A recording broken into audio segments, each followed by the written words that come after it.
ஆனால் ஆந்திராவில் 1000 பேர் தற்கொலை பண்ணிட்டு செத்து போனாங்க.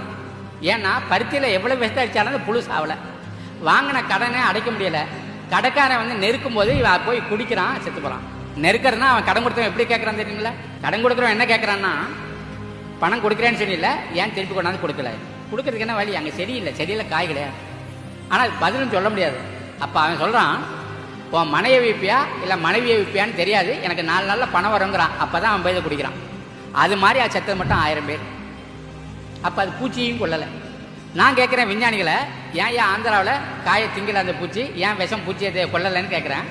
அவன் சொல்கிறாரு, பூச்சி கொல்லிக்கு எதிர்ப்பு சக்தியை வளர்த்து விட்டது. எவ்வளவு எதிர்ப்பு சக்தினா 300% எதிர்ப்பு சக்தியை வளர்த்துச்சு. அப்போ இந்த விஷ உபயோகங்கிறது பூச்சியை கொல்லலை, அதே நேரத்தில் ஆளை கொலை பண்ணுது. நம்ம சாப்பிட்ற எல்லா பொருளையும் வந்துடுச்சு. நாமளே உபயோகிக்கணும்னு அவசியம் கிடையாது. எங்கேயாவது எவனா செஞ்சால் போதும், அந்த பருத்தி பஞ்சை எடுத்து நூல் நூக்க போயிடுது. கொட்டை கால்நடை தீவனத்தில் சேர்ந்துருது.